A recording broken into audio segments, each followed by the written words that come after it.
Next thing is going to be to add your graphics and logic. Now we have two things here called special features and build macros.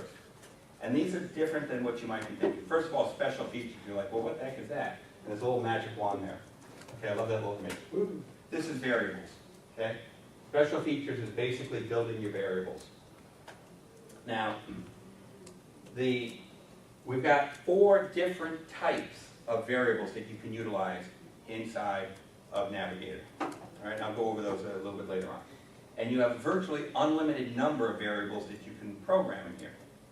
Right? You got all sorts of capabilities of working within those variables. When you get to build macros, this isn't your typical type of a macro. Okay? We call those action macros. And what that is a series of actions that are on a button. Right? You create an event on a button. When you push it down, I want to have a whole bunch of things happen. Right? Those things are called actions.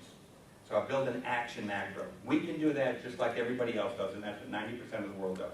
You push a button, it's going to send this command, that command, wait a couple seconds, this command, that, then have a page look at you. All right?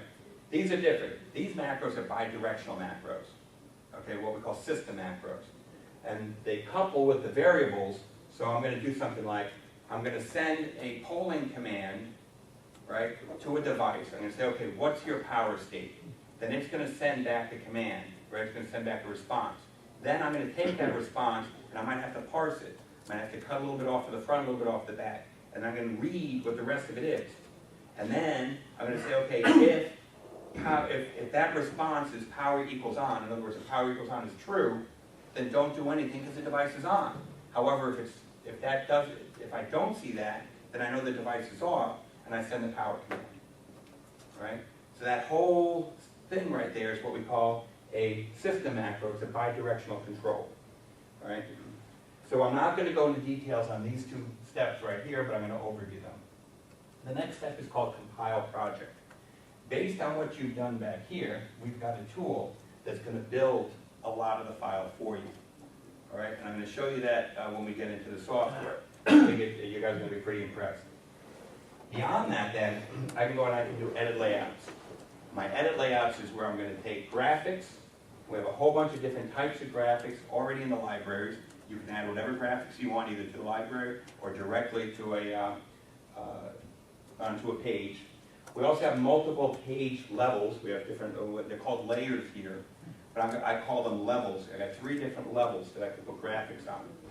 Within each level, I've got a virtually unlimited number of layers that I can build graphics on top of. Okay, and it doesn't matter if you overlap graphics here. Okay, I know that there's some software that has issues with that, but we also have the ability to move graphics at a push of a button from layer to layer. So certain buttons can live one place, you push a button and then they pop up. But I've also got 3 layers of that.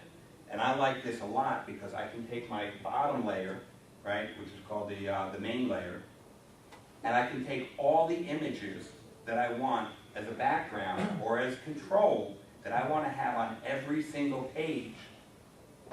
And I can build those once.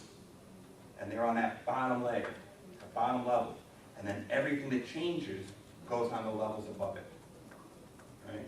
So for me, this is really cool. When you do a page jump then, all you're doing is you're going to jump your second level page information. But all that stuff on the bottom layer, it stays there. I don't have to keep on doing that same. I don't have to copy and paste the page over and over again.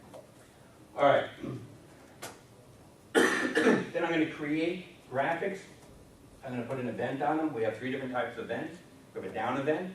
You push down on the button, it does something. Make sense? We also have an up event.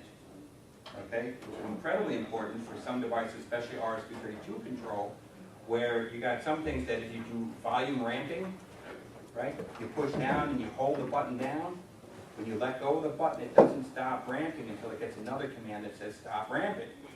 Right? Had a guy blow up some customer's $10,000 speakers because the stupid and receiver ramped out of control and it blew up the driver. I mean, smoke came out of the four speakers. But some devices need that kind of stuff. So we have an up event and a down event, an up event, and a change value event.